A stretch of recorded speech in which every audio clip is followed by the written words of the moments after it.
दोस्तों नमस्कार, मैं हूं आलोक पाठक और आप देख रहे हैं खबर दोस्तों। उत्तर प्रदेश में राजनीतिक हलचल काफी बढ़ी हुई है पिछले 18-20 दिनों से। पहले आजम खान जी की अप्रत्याशित रूप से रिहाई होती है, फिर इरफान सोलंकी साहब बाहर आते हैं। उसके बाद अखिलेश यादव आजम खान से मिलने में 15 दिन का समय लगा देते हैं। 23 सितंबर को जेल से रिहाई होती है, अखिलेश यादव 8 अक्टूबर को आजम खान से मिलने पहुंचते हैं। बीच में तमाम तरह की अफवाहें मीडिया में चली कि आज हम नाराज हैं, आज हम बसपा में जाने वाले हैं, आज हम कांग्रेस में जाने वाले हैं। 8 तारीख की मुलाकात में ऐसा लगा कि ये सारी सिर्फ मीडिया की कल्पना थी, कुछ पत्रकारों की कल्पना थी जो शायद कुछ लोगों को खुश करने के लिए इस तरह की अफवाह फैला रहे थे। कल मायावती की रैली थी, काशीराम की पुण्यतिथि थी और कल मायावती की रैली थी लखनऊ में। 5 लाख से ज्यादा लोग लखनऊ की रमाबाई अंबेडकर मैदान में इकट्ठा हुए थे अपनी नीता बहन जी को सुनने के लिए। बहन जी ने उसमें एक पॉइंट पे योगी जी की सराहना की, लेकिन बाकी सब पॉइंट पे उन्होंने योगी जी की आलोचना की। लेकिन मीडिया ने उसी पॉइंट को उठा लिया। लेकिन शाम होते होते आजम खान साहब का एक डिटेल इंटरव्यू आता है एएनआई में।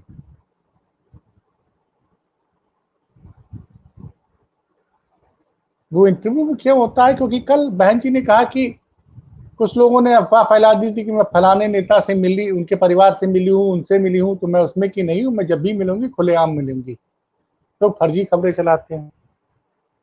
वो दरअसल आजम खान के परिवार के बारे में बात करते हैं। आजम खान साहब का कल इंटरव्यू हुआ एएनआई पे। उन्होंने बोला कि मैं मायावती जी की बड़ी इज्जत करता हूँ।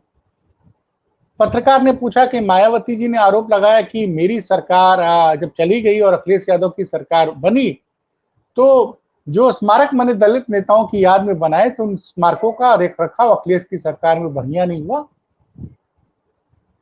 और मायावती जी की सरकार में बढ़िया, मोदी जी योगी जी की सरकार में रख रखाव बढ़िया हुआ।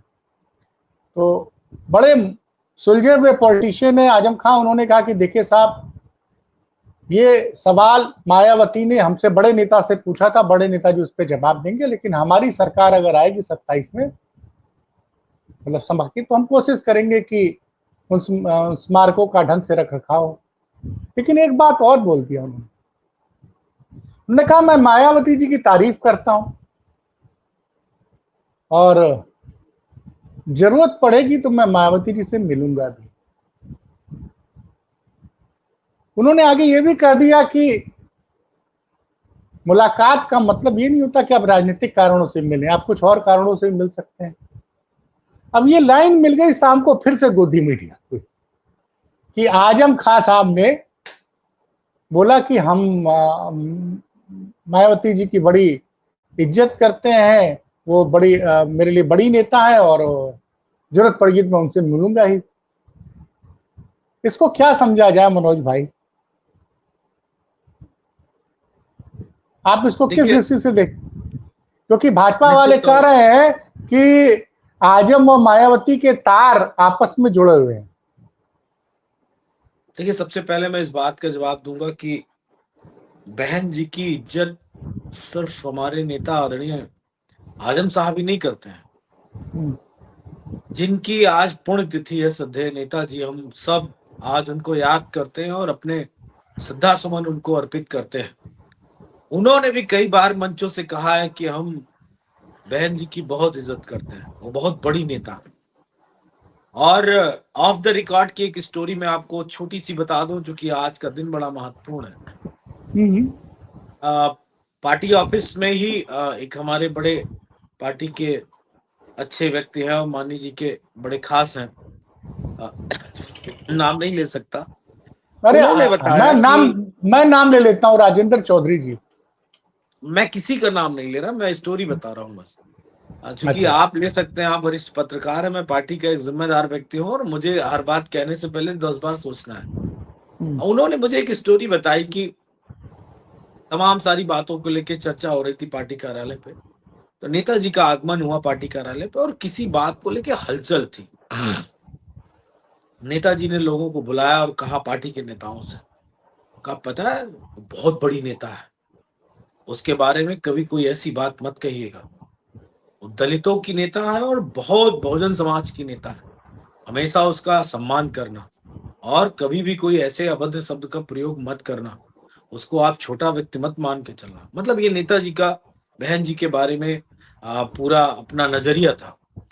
बहुत सारी बातें हैं, मैं सब कुछ नहीं कह सकता, लेकिन हाँ इतना मैं जरूर कहूंगा कि आज की डेट में हमारे नेता आदरणीय अखिलेश यादव जी, आजम साहब जी, प्रोफेसर साहब जी और पार्टी के सभी नेता, चाचा जी, सब लोग बहन जी का बहुत सम्मान करते हैं। उसके पीछे कारण है, वो भी हमारी जैसी ही है। वो भी एक गरीब परिवार से ही निकलकर उत्तर प्रदेश की मुख्यमंत्री बनी।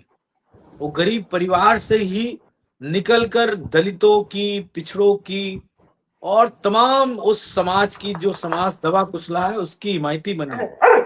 हमारा उनका काम कोई अलग थोड़ी नहीं कि उन्होंने कुछ अलग किया हमने कुछ अलग किया, बस इतना ही अंतर था कि उन्होंने पार्क बनाए और उन बहुजन समाज के लोगों की मूर्तियां लगवाई। समाजवादी पार्टी ने वो काम नहीं किया था।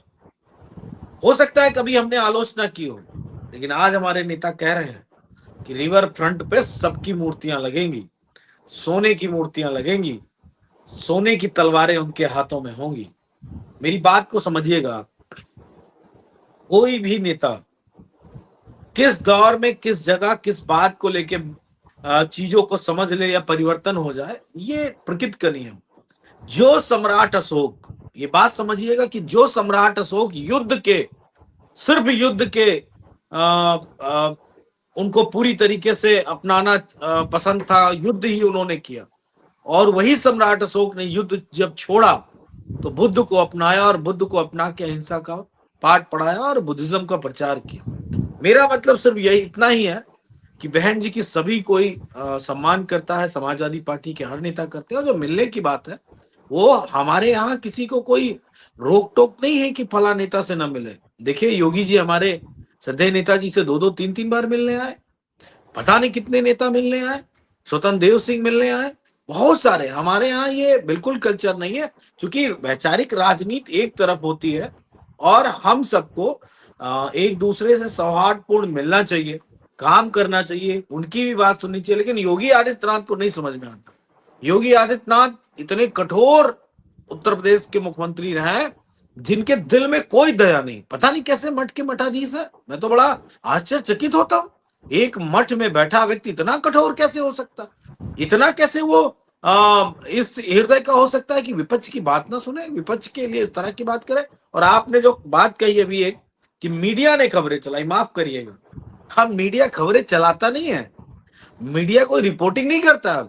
मीडिया जो सिलेबस आता है उसके आधार पे बात करता है।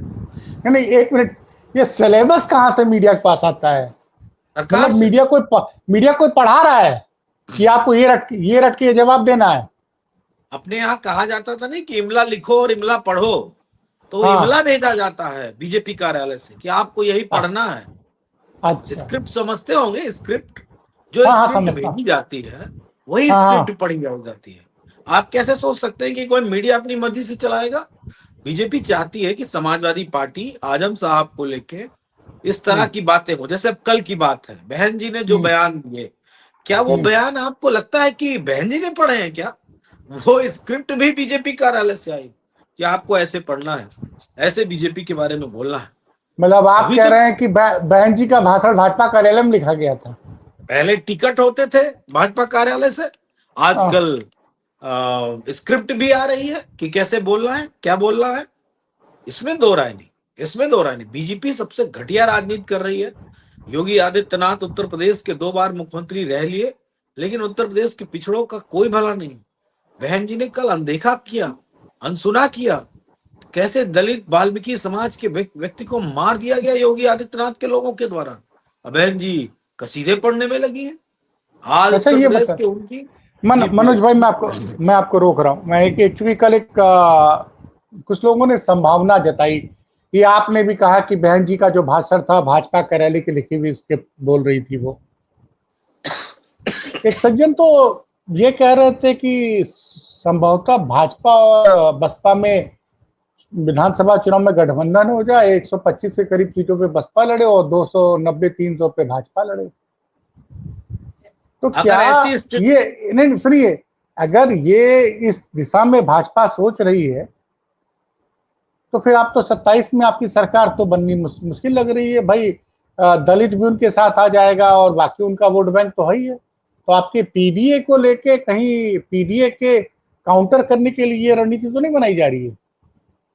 देखिए पूरे देश की जनता को एक विश्वास हो गया कि बीजेपी बहुत मजबूत है, और मैं जवाब जो देता हूं उस जवाब का कोई काट नहीं है बीजेपी के पास, और मेरे ख्याल से मीडिया के पास भी नहीं।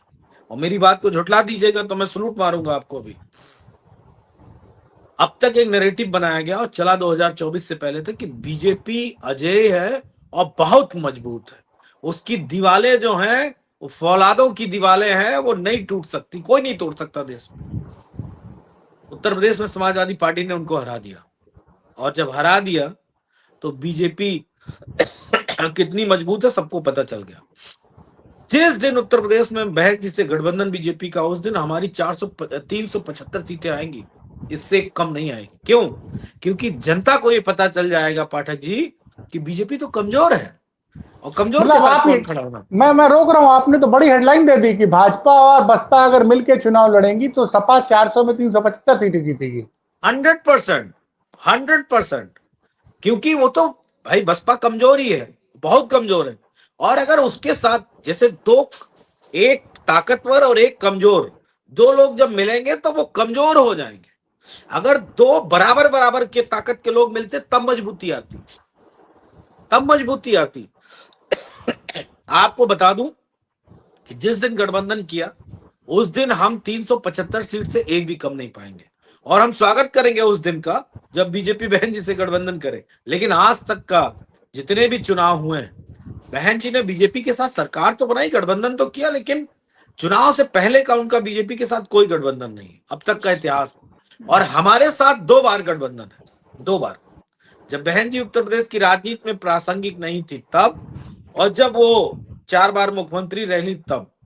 दोनों बार समाजवादी पार्टी से चुनाव से पहले गठबंधन हुआ, बीजेपी से आज तक कभी पहले गठबंधन नहीं हुआ, वो बाद को गठबंधन हुआ है सीटों के और सरकार बनाने के आधार पर। तो इतना तो मुझे मालूम है कि हम समाजवादी लोग इस बात का इंतजार करेंगे, और हमें उस दिन बड़ी खुशी होगी कि बीजेपी और बीएसपी एक साथ लड़े, क्योंकि मुझे मालूम है कि उसके लाभ कितने होंगे समाजवादी पार्टी को और उत्तर प्रदेश की बहुजन जनता को, वो कितना अंडरस्टूड हो जाएंगे सभी को मालूम है, उससे कोई नहीं चिंता नहीं। नहीं, तो मतलब आप कहना ये चाहते हैं कि चुनाव के बाद गठबंधन हो जाता है भाजपा का बसपा के साथ, तो क्या ये लोग अंदर ही अंदर मिले हुए हैं? जब मैंने कह दिया स्क्रिप्ट लिखी जाती है, अब तो पहले सीटें तय होती थी, अब स्क्रिप्ट लिखी जाती है। बहन जी क्यों इस तरह बोल रही है ये तो आप सबको मालूम। देखिए उसमें भी बहन जी का कोई रोल नहीं है, मैं स्पष्ट बता दूं, ये बात समाजवादी पार्टी को पता है, हमारे नेता को पता है, सबको पता है। बहन जी को डरा रखा है, और इतना डरा रखा है बीजेपी ने, इतना डरा रखा है जिसका जवाब नहीं। और कल बहन जी ने अपने भाषण में कहा भी, सरकार तो पुरानी सरकार की बात की, भाजपा की बात की कि पुरानी भाजपा ने मुझ पे तमाम ईडी सीबीआई की जांचें कराई, लेकिन रियलिटी यह है कि वो आज की भाजपा के बारे में कह रहे हैं। और वो इसलिए कह रही है कि मौजूदा बीजेपी के लोग रोज उन्हें डराते हैं और ये कहते हैं कि आपने अगर मजबूती से चुनाव बसपा का ही लड़ लिया तो समझ लीजिए आपके लिए ठीक नहीं, आप जेल की हवा खाएंगे। तो देखिए एक डिसीजन हो गया है समाज में, ये बात मैं आपको बड़ी अंदर की बता रहा हूं, कोई बता नहीं पाएगा। पूरे उत्तर प्रदेश की बहुजन आबादी को, जिसमें पीडीए है, इन तीनों जो समाज के लोगों ने एक आपस में अंडरस्टैंडिंग कर ली कि पहले भाजपा निपटाओ, फिर बात की राजनीति की जाएगी, क्योंकि बीजेपी डरा रही। तो कोई रैली हो कुछ हो, कल बहन जी की रैली के, बहन जी ने तो तारीफ की बीजेपी की, कल उनके कार्यकर्ताओं की बात सुनिए, वो तो बीजेपी की बुराई कर रहे थे। आप बताइए कैसे हो सकता है? आप किसी भी यूट्यूब चैनल का वीडियो उठा के देख लीजिए, बहन जी का एक एक कार्यकर्ता बीजेपी की बुराई कर रहा है, और क्या कह रहा है कि हम पे अत्याचार कर रहे हैं योगी आदित्यनाथ के गुंडे, हम लोगों को जीने नहीं दे रहे हैं, हमारे अधिकार खत्म कर रहे हैं। तो बहन जी ये कह रही है कि नहीं, ये तो योगी आदित्यनाथ बहुत अच्छे नहीं पहाड़ नहीं के मनोज जी, रखरखाव की बात कर रहे हैं। थोड़ा इसमें असहमत हूँ कि पूरे लगभग 2 घंटे की स्पीच मैंने सुनी। उन्होंने सिर्फ एक जगह भाजपा सरकार को बढ़िया कहा कि जो रखरखाव किया है स्मारकों का वो अखिलेश सरकार से बढ़िया। बाकी उन्होंने कहीं भी भाजपा को छोड़ा नहीं है, लगातार भाजपा को हर फ्रंट पे आलोचना की है। लेकिन समस्या है कि एक लाइन उन्होंने पकड़ ली बीजेपी की मीडिया ने, आप भी उसी लाइन को पकड़े हुए हैं। वो तो कह रहे अच्छा हैं दलितों बुराई पर वाली, अत्याचार बढ़ा, एक सेकंड एक सेकंड, पाठक उन्होंने जी कहा मुझे दलितों पर बताइए। अत्याचार बढ़ा, उन्होंने कहा आरक्षण का लाभ नहीं दिया जा रहा है। वो तो कह रहे हैं कि जनता से अपील की कि आप लोग बसपा को वोट दीजिए, मुझे 5वीं बार मुख्यमंत्री बना दीजिए। अच्छा ये बताइए, किस चैनल पे आपने ये खबर सुनी, सिवाय उनके भाषण के अलावा, कि बहन जी ने बीजेपी की इतनी आलोचना की? किसी सुना क्या? सर देखिए, सब मैंने सुना। मैं छोटा मोटा पत्रकार हूँ। मैंने देखिए, मैं चैनल नहीं देखता हूँ। मैंने यूट्यूब पे बीएसपी का मायावती जी का पूरा भाषण सुना। अब उनके लगभग 1 घंटे 56 मिनट के भाषण में 116 मिनट के भाषण में मैं एक लाइन को उठा लूं, उन्होंने तो हर फ्रंट पे योगी जी को और भाजपा को घेरा है कि भाई ना महिलाएं सुरक्षित हैं, ना बेटियां बच्चे सुरक्षित हैं, और उत्तर प्रदेश के गरीब आदमी को पेट भरने के लिए, जीवन यापन के लिए प्रदेश छोड़ के बाहर जाना पड़ रहा है। उन्होंने तो लगातार सरकार की आलोचना की। हाँ, ये एक शब्द मैं जरूर कह सकता हूं कि थोड़ा वो सपा से नाराज दिख रही थी बार बार, क्योंकि उनको लग रहा था कि आप उनके कोर वर्ड, मैं पत्रकार की हैसियत से बता रहा हूं कि कुछ जगहों पर उन्होंने आलोचना की कि समाजवादी पार्टी जो है जब सत्ता के बाहर रहती है तो उसको पीडीए याद आता है, और सत्ता में रहती है तो पीडीए भूल जाता है। तो चूंकि कल प्रेस कॉन्फ्रेंस नहीं थी तो मैं पूछता बहन जी से कि बहन जी फिर आपने 2019 में सपा के साथ गठबंधन क्यों किया? तो वो मैं समझ रहा हूं कि कहीं ना कहीं आप उनके जो उनका कोर वोटर था दलित और पिछड़ा, उसमें आपने अच्छी खासी सेंध लगा दी है। तो वो एक राजनीतिक आलोचना समझ में आती है। लेकिन उन्होंने योगी सरकार की कहीं तारीफ नहीं की है, माफ कीजिएगा, उन्होंने बिल्कुल तारीफ नहीं की है। सिर्फ देखिए स्मारकों के रख रख पाठक जी आप इनकरेक्ट बात बोल गए और मैं उसको अच्छा, सुधार रहा हूँ। अच्छा, मैं गलत बोल इनकरेक्ट गया। बात बोल, आपने कहा कि हमने बहन जी के वोट में सेंध लगाई ना, हमने बीजेपी के वोट में सेंध लगाई है, जो वोट बहन जी से बीजेपी को शिफ्ट हुआ था। बिल्कुल भी इनकरेक्ट मत बोलिए। बीजेपी के वोट परसेंटेज को कम किया हमने। जो बहन जी का पिछड़ा वोट था, जो एससी कम्युनिटी का वोट था, जो और वोट थे, उस वोट को हमने 2024 में कम किया है। हमारा अपना वोट है, ऐसा थोड़ी नहीं कि समाजवादी पार्टी किसी दूसरे के वोट पे निर्भर है। और आज से तो है नहीं, आज से तो है नहीं। हमारी पार्टी कब की बनी है? 90 दशक की, 92 की बनी है हमारी, 4 अक्टूबर की पार्टी बनी है। और तब से अब तक हमारा अपना वोट बैंक रहा है। उसमें कभी 2-4% का इजाफा हुआ, कभी 2-4% का नुकसान हुआ। लेकिन जो वोट हमने निकाला है वो बीजेपी का निकाला है, जो वोट बहन जी से शिफ्ट होकर बीजेपी में चला गया था। और बीजेपी रावण की तरह उत्तर प्रदेश में बड़ी हो गई थी। रावण की तरह, जैसे रावण का पुतला नहीं होता है, दूर से ही दिखने लगती है, अकेली सबसे बड़ी पार्टी के रूप में। बहन जी का वोट जो उनका अपना वोट था, और अभी भी बेस वोट के रूप में जो है उनके पास, चाहे वो जाटो कम्युनिटी का हो या और एससी एसटी कम्युनिटी का हो, उस पर समाजवादी पार्टी का कोई सवाल नहीं। हमारे नेता का ये कहना है कि 2027 में बीजेपी को हटाना है, उसके लिए पूरे पीढ़ी समाज को एकजुट होना पड़ेगा। हम सभी लोग एकजुटता की तरफ बढ़ रहे हैं। कोई बहन जी का बयान आए, कुछ कहें, कुछ कोई और कहे, उससे समाजवादी पार्टी के कार्यकर्ताओं पे रिंच मात्र कोई फर्क नहीं पड़ता। हम इस बात से पाठक की पूरी तरीके से आश्वासित हैं कि बीजेपी को हराने के लिए 2024 में, जब पूरे देश में किसी को नहीं ये पता था, पश्चिम बंगाल को छोड़कर, कि बीजेपी को हराया जा सकता है, उत्तर भारत के परिप्रेक्ष्य में, हिंदी भाषी क्षेत्र के बारे में मैं बता रहा हूं, तब समाजवादी पार्टी ने उत्तर भारत में हिंदी पट्टी में बीजेपी को हराया। अब तो हमारे पास एक सर्टिफिकेट है दिखाने के लिए कि भैया देखो, हमने बीजेपी को हराया है लोकसभा में। मोदी जी को हराया। जब मोदी जी जैसे व्यक्तित्व के इतने बड़े नेता को हम हरा सकते हैं, तो योगी जी की क्या बिसात है? योगी जी की बिसात क्या है? योगी जी का मतलब क्या है? इनको तो हराएंगे, पक्का हराएंगे। पीडीए हराएगा, पीडीए के लोग हराएंगे, और सिर्फ सत्ता बनाने के लिए नहीं हराएंगे। माफ करिएगा। जो मेन मकसद है वो पीडीए समाज के लोगों के हक अधिकार की रक्षा करने का। संविधान की रक्षा 2024 में एक मुद्दा था, अब हक अधिकार सम्मान की रक्षा की बात। इन सारी चीजों को समाजवादी पार्टी समझती है, और बहुजन समाज पार्टी के एक एक वोटर इस बात को समझते हैं। चुनाव आने दीजिए, इस बार बीजेपी का सत्यानाश पढ़ा जाएगा उत्तर प्रदेश की जनता के द्वारा। जी चलिए सर, आपने बड़ी जानकारी दी। अभी चुनाव में 15 महीने बाकी हैं चुनाव के अनाउंसमेंट में। गंगा जी में बहुत पानी बहना बाकी है।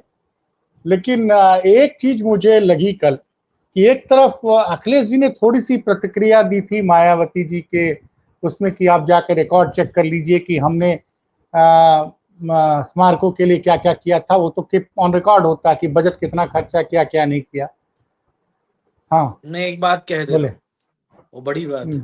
उत्तर प्रदेश में बहन जी ने अपनी मूर्ति स्वयं लगवाई है, और उनके बाद अगर कोई मूर्ति लगवाई गई है तो हमारे नेता ने लगाई है। जब किसी सिरफिरे ने उनकी मूर्ति तोड़ी थी, तो फिर बहन जी की मूर्ति इस पूरे देश में अगर किसी ने लगवाई है, किसी नेता ने, तो हमारे नेता अखिलेश यादव जी ने लगवाई। ना लगती मूर्ति तो कोई यहाँ तूफान नहीं आ जाता, उत्तर प्रदेश में कोई भूचाल नहीं आ जाता। लेकिन हमारे नेता कितना सम्मान करते हैं, तब जब वो मुख्यमंत्री बने भर थे।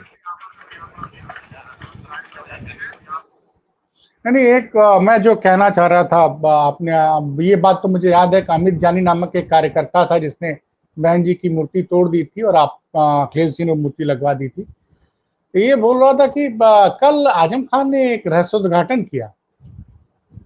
वो लगे बताने कि काशीराम जी से मेरे बड़े अच्छे संबंध थे। काशीराम जी सुबह सुबह रोज हमारे, जब रामपुर रहते तो हमसे मिलने मेरे घर आया करते। तो कहीं ऐसा तो नहीं कि अभी भी एक उम्मीद बंधी है कि 2027 के चुनाव के पहले फिर से सपा बसपा आम प्रदेश हित में, देश हित में एक साथ हो जाए? आपका ये कहना है कि समाजवादी पार्टी और बहुजन समाज पार्टी का गठबंधन हो जाएगा?